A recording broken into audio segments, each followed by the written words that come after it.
Well, good morning. Man, I love our band. That's great. That was great this morning. Yeah, you can woo that. That's fine. Is that a yip? I'm not sure. Um, Today we do get to talk about, this is part 3, but is the second faith catalyst we're going to talk about. But before I get there, let me just share a little bit about my life. When I was growing up in high school, those are supposed to be the glory days. You talk to these people that have glory days? They're like, oh, back in my day. The problem with my story is you had to have glory back then in order to have glory days now, and I didn't. It was a lot of really close, but then failing. So let me just give you some examples. We can all just go together. It's fine. I've lived through it. I'm old enough. I'm processed through it enough. We're good to go. When I played a lot of sports in high school, so I'll skip over football because that's kind of the one that I'll finish with. But I played basketball, 2 years baseball, 2 years of track.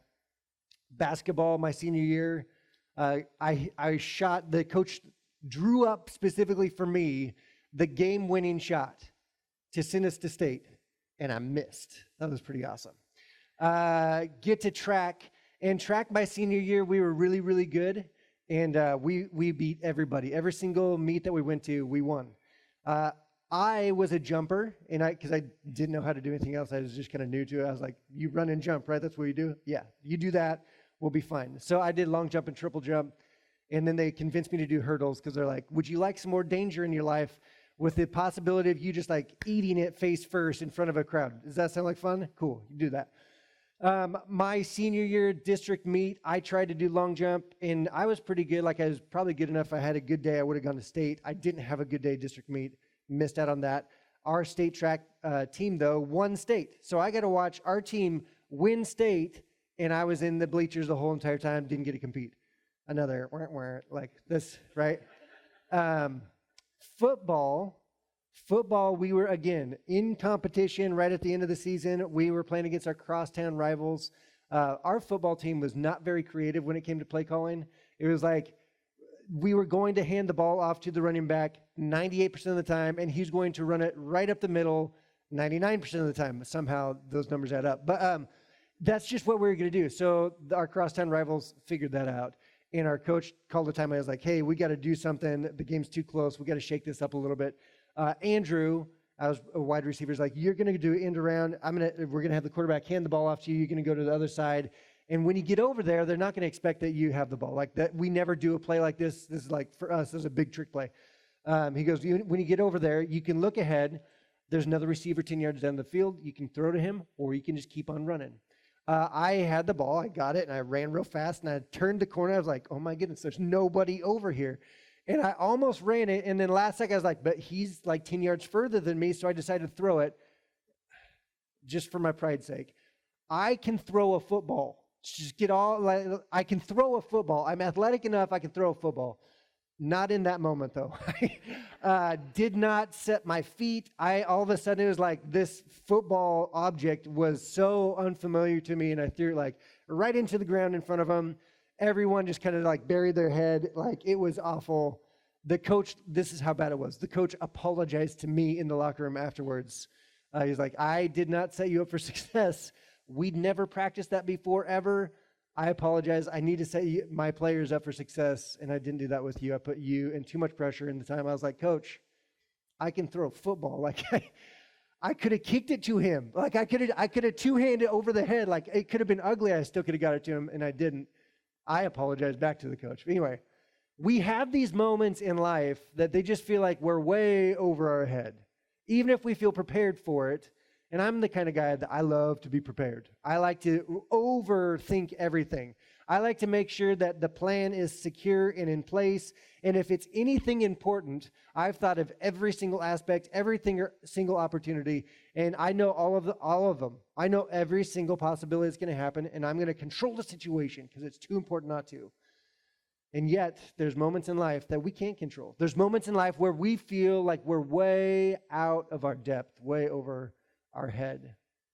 Those moments when it comes to our faith actually are moments and opportunities for growth, though. Because we recognize in our weakness, when we're out of our depth, that's where God's strength and God's power shines greater. And that's where we're going to be looking at today. Jesus, we're going to talk about Jesus for a little bit. We're church. I don't know if that's a surprise to you, but we're going to do that. So Jesus, his whole entire ministry starts off with this idea of him asking people, inviting people to simply follow him. He said from the very beginning, follow me, follow me, follow me, follow me. That was his invitation. This is an active step. Like for the men and the women in this day when Jesus was walking around, it was a physical invitation. Like you literally had to drop what was in your hands and start to move in his direction. For us, we feel like this is a little bit more distant. It's a little bit more removed, so we don't have to do those things. It's more of a concept. And I would argue that following Jesus today is just as extreme as it was back then. It requires the same amount of intention. It requires the same amount of sacrifice. It requires everything of us. Now, over time, church has done this thing, unfortunately, where we've emphasized some other aspects of Jesus' teaching. The believe in me part. And there's nothing wrong with believing, right? We all have to believe in order to do. But when we just sit and rest in believing, if that's the whole point, if that's the finish line, we're like, if we could just, church for years has done this. If we can just get people to cross the line of faith and just say the prayer and say, I believe, and then that's the end of it. That's all. We got another one. We're good. Like that's the finish line. And I believe that in God's perspective, believe in me is the starting line. Like there's so much more. It goes back to that initial invitation that Jesus never veered from. Follow me. You see, it's easier. But belief is safer. You're not required to change anything to simply believe. I mean, you just change your frame of mind a little bit, just agree with what's being taught. You're like, okay, I agree with that. And you can go on with your day. But there's something that Jesus wants for you that's so much better and so much more than that. It is a belief that is so deep that it requires you to actively follow him, to do something with your belief, do something with your faith. I believe that God is honored by our living, active, here and now faith. This is how we honor God. When we decide that we're not just going to say a prayer, but we're actually going to move in our life and change and adjust our life and how we live and how we do relationships and how we see different aspects, how we see our finances, how we see our job, how we see our career, how we see our relationship with our parents and our children and our spouse and everybody around us. When those are affected by our faith, there's an active aspect of it. That's where God is most valued and honored. Now, this entire series comes from a couple different questions that kind of get wrapped up in this. You've probably heard them if you've been around here before. What would I do if I was confident that God was with me? That's a big question. Or what would I do? What would you do if you were 100% confident, you had no doubts that God was with you every moment, every second of the day? He knew where you were, what you were doing. What would you do? Would your relationships look different? Would those different elements of your life look the same, or would they look different? Would you take bigger risks, or would you stay safe and back off from those tensions? Another question, especially for this series, is what fuels or facilitates the development of enduring faith? Because ultimately, this is the whole concept. That we want to have a community of people that have a growing relationship with Jesus, that have a growing faith, that is moving in a direction, that is not standstill, that is not stagnant. It moves in a direction. And so this question of what is it, what's the underlying thing, what are the ingredients that make faith grow? And if you hear enough stories from people that have strong faith, you'll start to pick out different aspects. And so throughout the series, like Corey said, there's 5 faith catalysts that we're going to be looking at. Last week, we started off with the first one, which was practical teaching. When our active faith intersects God's faithfulness, our faith grows. Ultimately, the idea here is that when you hear a teaching that leads you to a practical step, that you will actually cross a line, that you will do something different than sit in a seat and say, oh, that was encouraging, that was engaging, that was good, and then you go on with your day and nothing changes. Practical teaching that leads you to a step, an action step, that's where your faith starts to grow. Today, we're going to look at a different aspect. This is number 2, personal ministry. Personal ministry. This is the story that you hear of people that step out in faith step out of their comfort zone and do something on behalf of someone else, even though they don't feel confident in that moment. You'll hear them say things like, I was so nervous, I didn't know what to do. I was so nervous, I felt like I was over my head. I felt inadequate, unqualified. Have you ever heard someone say this? And then they always say the second part, but I knew it was what God wanted me to do. The fear, the hesitation was not as great as the desire to do what God had asked them to do. And in those moments, they're like, I don't know why. I signed up to help out with family ministries, with student ministries, and it doesn't make sense because it's terrifying over there. And at the same time, it was the most exhilarating and exciting thing that I've ever done with my life, to see young lives grow and people choose to follow God. It's incredible. Incredible that I would even be invited to be part of that. Or maybe it was a missions trip that someone went on. Or maybe it was volunteering at a local nonprofit organization. They're like, I have some time, I have some resources, I can help this organization out in order to make a bigger difference. And you can hear it in their tone. You can hear it, you can see it on their face. That those are the moments where God actually grew their faith. It wasn't it was about the people that they served, but there's something that God did in them as well in those moments of stepping out. So personal faith is pushing through our inadequacy in order to say yes to God for the benefit of other people. This grows our faith. When we realize, I don't have enough, I don't have what it takes, it doesn't make sense, I don't have those tools in my bag, but I feel like God's asked me to do this thing. I have this nudge. People say that a lot. I have this nudge. I feel a nudge. I have this nudge that there's something that God is asking me to do, and it doesn't make sense, but I'm going to do it, I guess. And in that moment, two things happen. When you say yes to that nudge, two things happen. One, your own faith is strengthened. And two, the opportunity for somebody else to experience God in a new way also happens.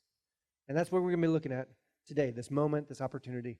Like I said at the very beginning, Jesus calls the disciples to follow him. Matthew chapter 4, verse 19. There's, at this point, Andrew and Peter, James and John, they're out fishing. They've had a rough night. They're not catching anything. And Jesus shows up and starts teaching. And then he actually asks them at the end of his teaching, he's like, hey, you want to go back out and fish some more? And they're like, we just finished cleaning our nets. Like, that's already done for the day. We don't need to do that again. But he convinces them to go out. And after having a bad night, they go out. He tells them to throw their nets out. And they catch more, like the most fish. Like all of the fish, they catch all of them, overflowing their nets. And in that moment, this is what Jesus says. Come follow me, Jesus said, and I will send you out to fish for people.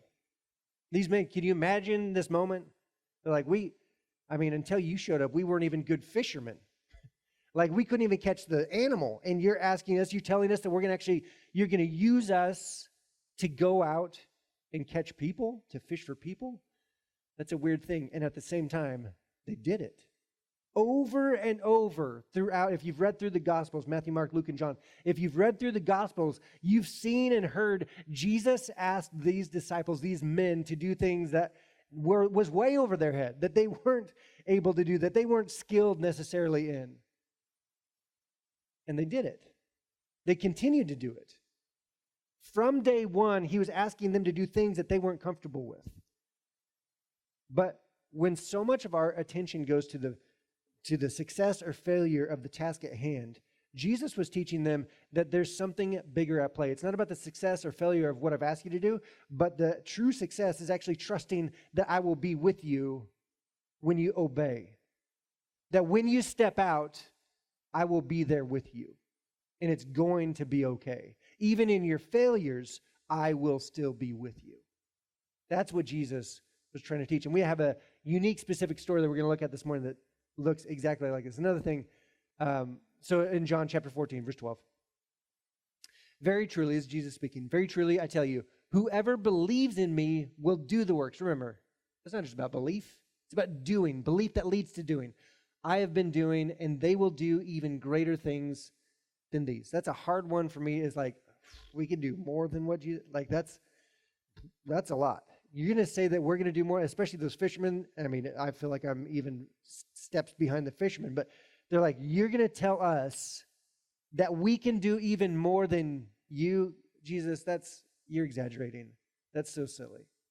And yet, those are the exact same men that Jesus entrusted to change the world. And 2,000 years later, we're still talking about it. And our lives and our hearts are changed because of what they've done, the influence that they've had on us. John chapter 14, verse 15. This is a moment that the disciples, Jesus has been out teaching all day long. The disciples are tired, as they should be. They're recognizing that the crowd is probably tired, and they're like, Jesus, hey, we need to wrap things up here. Send the crowds away so they can go to the village and buy themselves some food. And then Jesus does his Jesus thing, which I love. And Jesus replied, they do not need to go away. You give them something to eat. This is not a small crowd. This is an incredibly large crowd. We'll get into this. But here's the thing. There's a backstory to all of this. Like if we just look at this, you're like, okay, whatever. There's a backstory to this. Herod Antipas, which was like the guy in charge at this time, he was having a party one day, and there was a lot of alcohol being consumed, and there was his stepdaughter was dancing in front of these grown men, and supposedly she danced really well because he's like, hey, that was so great. You can have anything that you want. I'll give you whatever you want in my kingdom. And he's thinking like she's going to ask for a car. She's going to ask for a party. Like it's going to be some normal like teenage thing to ask for. But she says, hold on to that for a second. And she walks over to her mom and she asks, Mom, did you hear what I just got? We have free reign. We can do whatever we want. And her mom says, you know, I've had a grudge against John the Baptist. I want his head on a plate. So she goes back and tells Herod Antipas that. And he feels like his hands are tied behind his back. And that's exactly what happens. They behead John the Baptist. If you don't know who John the Baptist is, this is the man that prepared the way for Jesus. This is the man that turned the lights on in the room for Jesus and set him up for his success in his ministry. This is the man that baptized people and started to turn the direction of people's hearts back to God. This is John the Baptist that was a relative of Jesus. And Jesus didn't go save John. In fact, if you read through the Gospels, you know that one of Jesus' miracles, his very first miracle that's recorded, is actually Jesus shows up to a wedding party. The wedding party is doing real good, so good that they actually run out of wine. And Jesus is like, hey, let me do something about that. He makes more wine out of water. Like that's his big miracle. He does that, and yet he doesn't go save John the Baptist, his relative who set the stage for him, whom he loves. That made no sense. That made no sense whatsoever. That's the backstory to this story that we're looking at today. So Jesus, I'm sure he's reeling from this moment. He's trying to get away. He's trying to clear his head. He's probably trying to talk to God and be like, God, why didn't you have me do that? Why did I have to stand back in this moment? But here's what we know. That even when things don't make sense, God's response, or sometimes lack thereof, doesn't always make sense to us. We don't always understand it. It doesn't always make sense. And yet we can always trust that God is up to something. God is doing something all the time. He's always active. So Matthew chapter 14, verse 13, a little bit further back.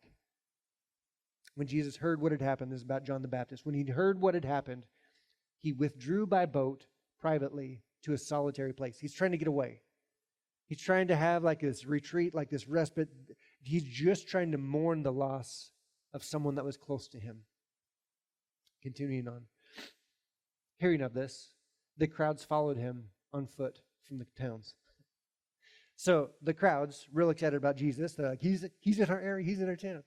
And they decide to follow him around the Sea of Galilee. He's on a boat, and they're like hustling on foot around to try to cut him off wherever he's going to be at.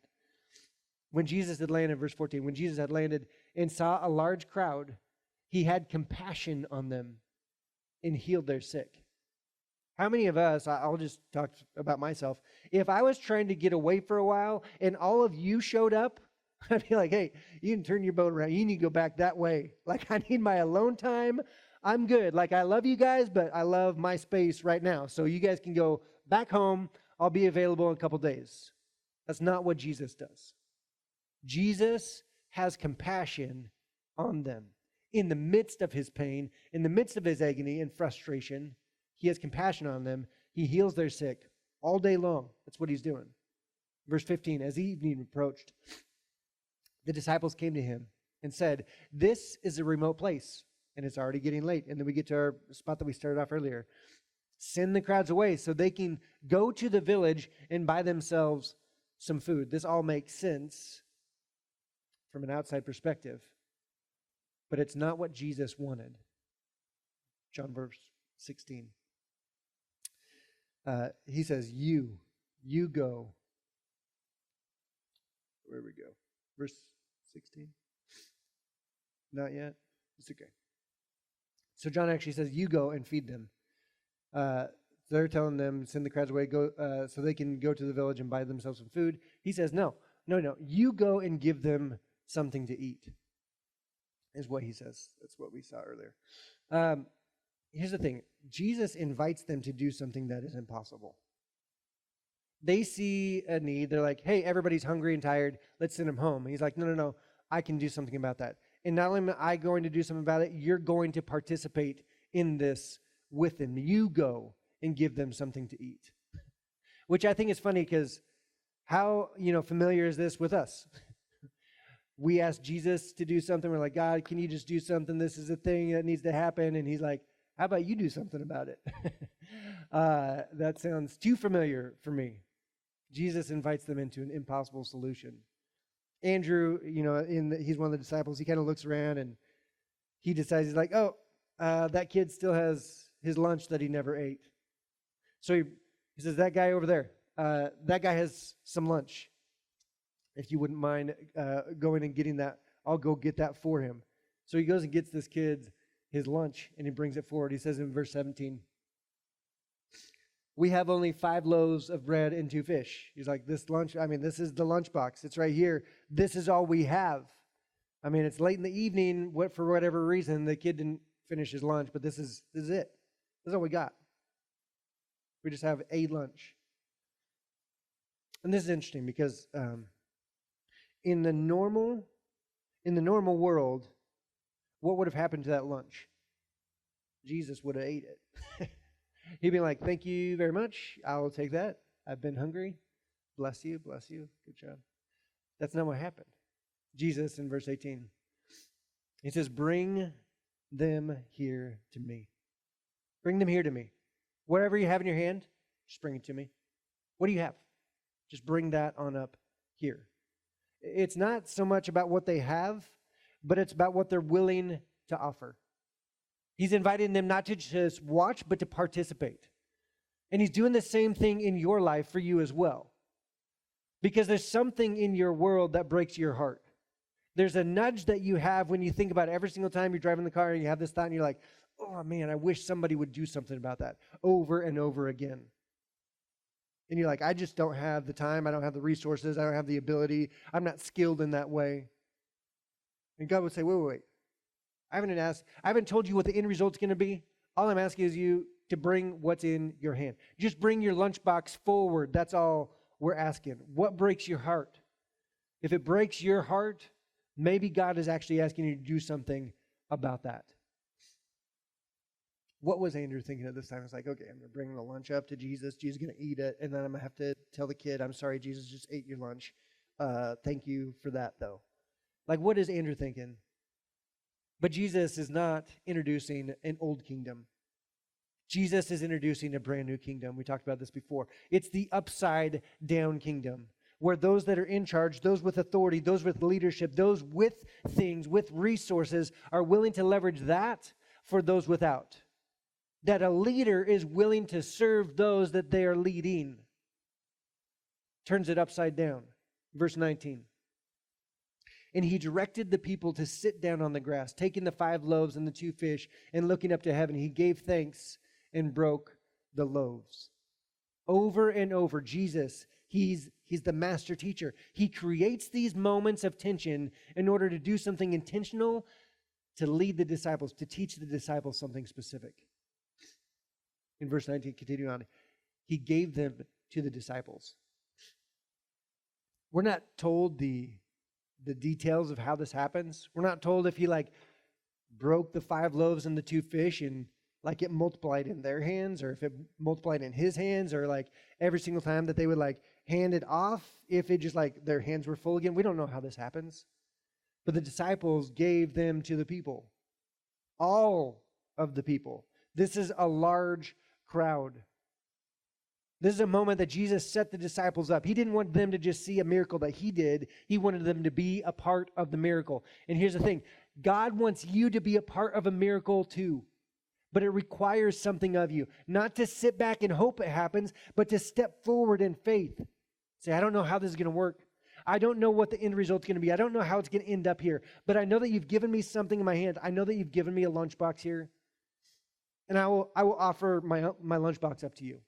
Their active faith, the physical steps that they took, intersected with God's faithfulness. And again, 2 things happened in that moment. First of all, they all ate. They all ate and were satisfied, and the disciples picked up 12 basketfuls of broken pieces that were left over. That's a lot more than a lunchbox to start with. This blows my mind. I also like to wonder, like, what happened to the leftovers? What did they do with those? Anyway, they just like throw them out like, yeah, those are great, throw out the miracle. Like, no, I don't know what they did with them. Some wild animals ate it. But the other thing that happened is the disciples had this moment where they see that God is faithful. They see that Jesus can be trusted. And this moment is what leads them to the next day and what leads them to the next season. They carry that experience with them, and their faith grows to the point that they have something hanging in the balance of their future, and they don't even realize that it's caught in this moment of whether they're going to trust Jesus or not. But that experience grows to something bigger, something else. This is very personal for Amy and I. We moved up here. We graduated Bible college 2004, immediately moved up here. And it was a ridiculous decision that we made. We had no money. We had no jobs. We're just like, I think we're going to go help a church up there. Like it didn't make sense. The numbers don't add up. If my son told me that was what his plan was, I would tell him, let's prepare a little bit more. That's not a good idea. That's not a good idea. Let's not do that. You're newly married. You have no money. So let's go somewhere you don't have a job. That doesn't make sense. Let's not do that. But we felt like this is where we're supposed to be. I was told I was supposed to help out with student ministries. I got here, somebody else was already doing student ministries. I was like, cool. So I'll just help them out, I guess. So I did that for a while, just volunteering, helping the guy out. And pretty soon he's like, hey, I think that you should be in charge and I'll help you out. So we swapped. And we did that for a while. And then that changed. And gradually we became more and more involved in the church that we were helping with. And eventually Amy got brought on staff. And then eventually I got brought on part-time on staff, then full-time on staff, then part-time on staff. And then there's one week actually where I got laid off both of my part-time jobs by my brother-in-law. He was in charge of me in both of them. He laid me off in both of them. And that was a hard week. That was not a good week. That was not a fun week.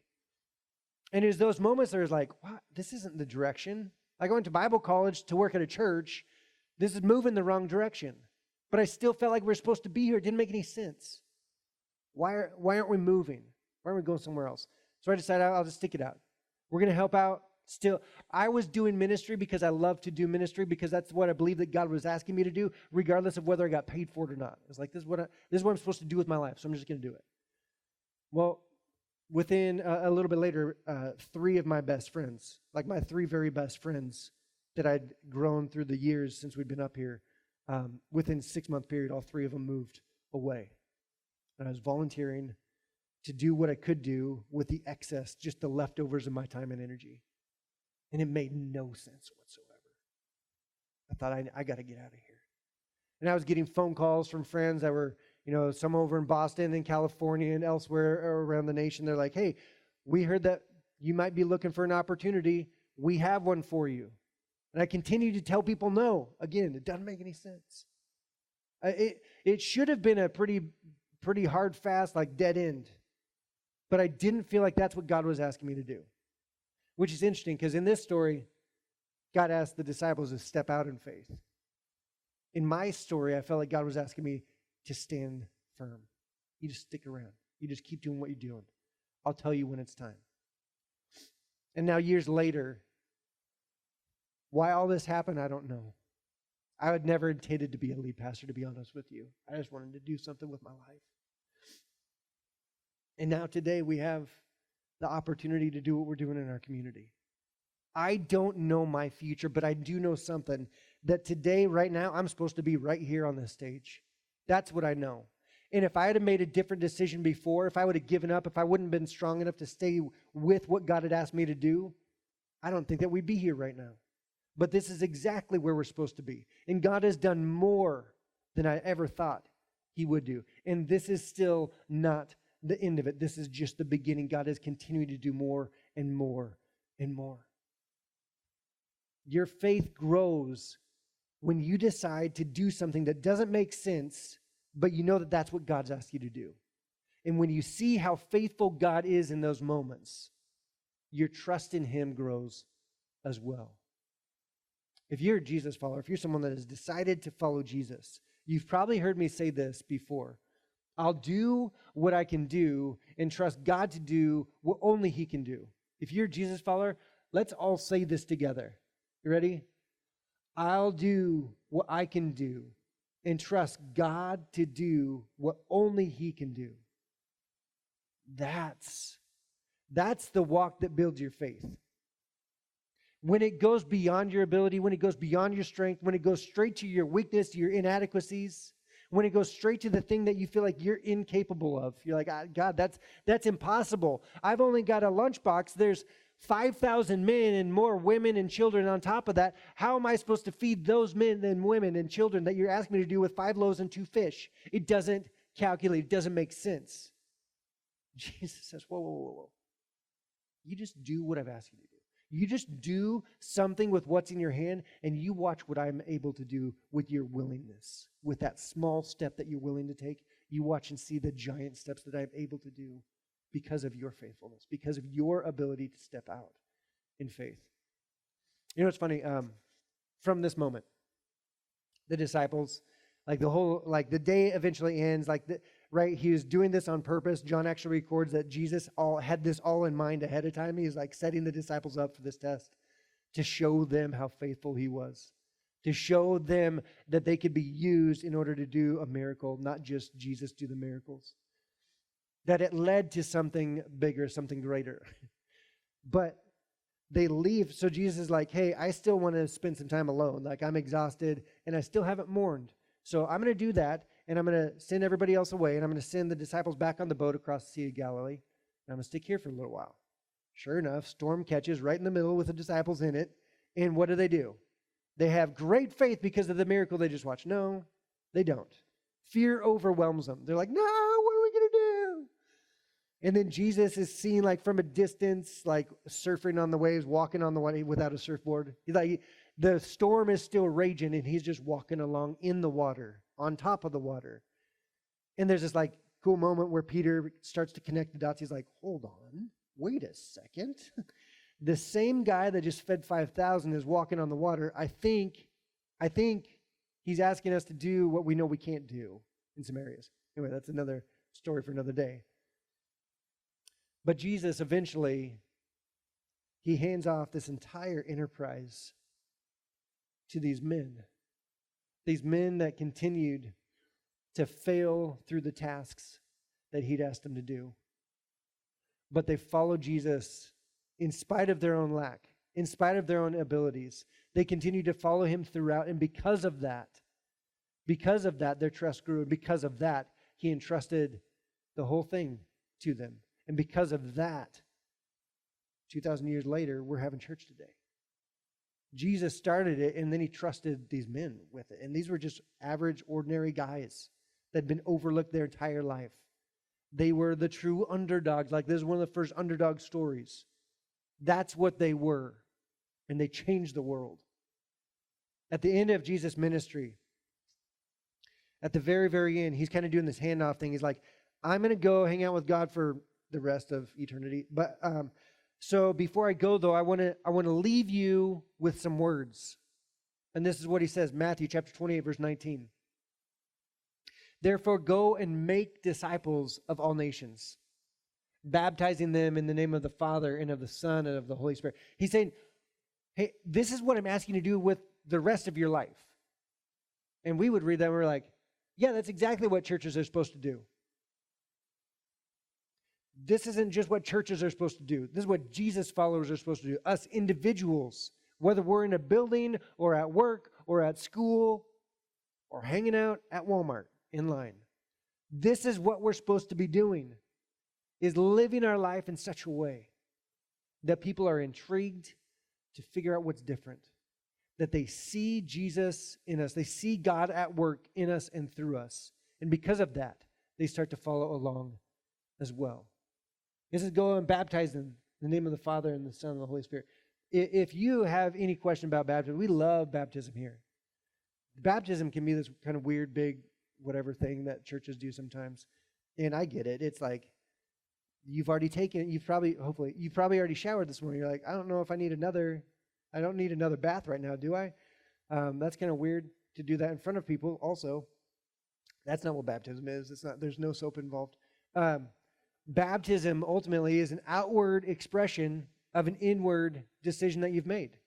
This is where like I said before, it starts with belief, but belief that causes action. And this is a symbolic action that we can do that lines up with a belief that we've decided that I'm going to follow Jesus. Because I'm going to follow Jesus, this is actually what he asked me to do, to get baptized. I'm going to do this as a sign of my belief. That from this day, I have decided to believe. It doesn't mean that I'm going to be perfect from this time forward, but it does mean that I've made a decision in my life, that I'm changing the direction, and I'm going to move in a direction following Jesus. It's that simple. It's that easy. If you have any question about baptism, we'd love to talk to you. We'd love to get that ball rolling. I'd love to It's right there. It's underneath our stage. It's lots of fun. But that's not all that Jesus says. He continues on verse 20.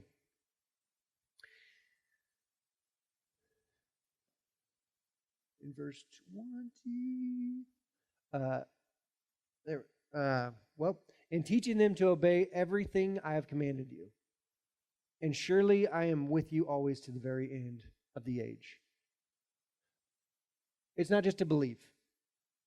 It's to obey. There's an action part to this. There's also a promise that he's going to be with us every step of the way, that he is faithful. He is trustworthy. So a couple statements about personal ministry, serving other people. Personal ministry positions us to experience God's power in our weakness, that we recognize and we realize, I can't do this on my own. I don't know how this is going to get accomplished, but I'm willing to try.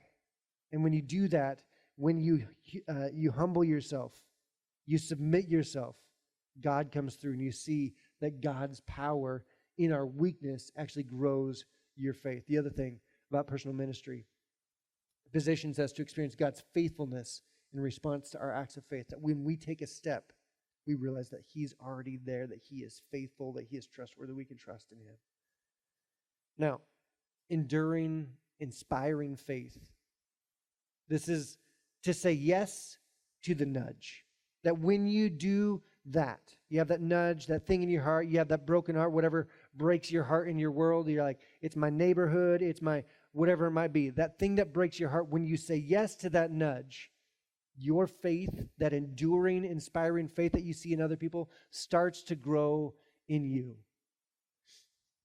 Those before us that said yes to that nudge changed the world. Those that just simply believed and agreed with something, we don't even know their names.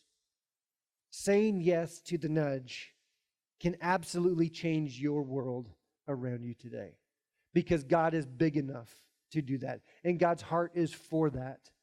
He is for our community. He loves the LC Valley. He loves your neighbors more than you do. I promise you that. Because I know he loves mine more than I do. Sorry. I love my neighbors too. But whatever we have in our lunchbox, whatever we have that God has asked us to do, is like, hey, I know that that's small. I know that's little. I know it's not a lot. But watch what I can do with your little bit. Watch what I can do with just your small, little decision of faith to take a step forward.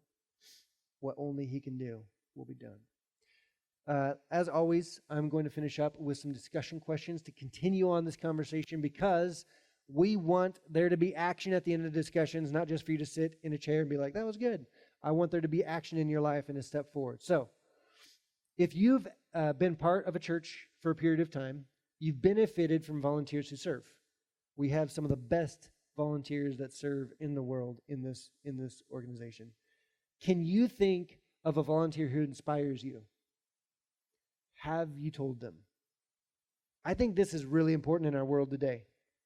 I think that we do have people that inspire us. We do have people that impact us. We're like, man, my life is so much better with them in my life.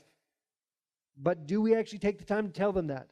One of my challenges for you is actually to tell them that. Now, second question. Have you ever felt an internal nudge to do something for someone else that you didn't feel equipped to do and would require a lot of you? How did you respond? I'll be honest, sometimes I don't respond the way that I wish I would have. I look back and think that was a missed opportunity. And yet I know that God's still bigger than my lack of faith. But the moments that I do see where I step forward, I see how much my faith grew in my own life. Question number 3. Based on your experience, how would you describe the relationship between serving others and your faith?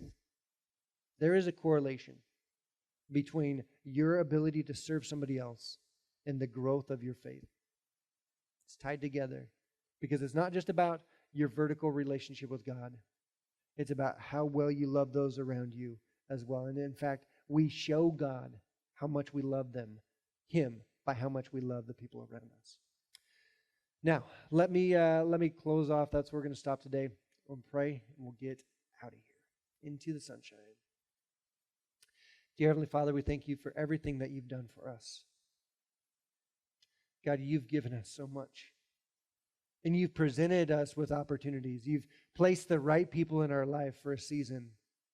And then you've placed us in the right position in other people's lives as well. And I pray that we would listen to you, that we would actually feel the nudge in our heart to do something, and we would respond to that. That our belief in you would not just stay cognitive and just stay in our minds, but it would actually transfer to our hearts, that we would be bold enough and courageous enough to do something with what we believe. That we would trust that you will be there on the other side of our step. You are there cheering us on, waiting for us. That you're willing to do something with that lunchbox that we'll bring to you. God, we love you so much. We thank you that you first loved us. We thank you that you loved other people enough to allow us the opportunity to show them you. And I thank you for the privilege that that is. Lord, I pray for anyone that is struggling with faith as a whole, that maybe we're wrestling with that first step. I pray that you would give us the boldness and the courage, the conversations to have with the right people, to allow us to move in your direction, to lean in your direction, to know how trustworthy you are. In your name I pray. Amen. Thanks for being here with us. We'll see you next week for part 4 of Faithful.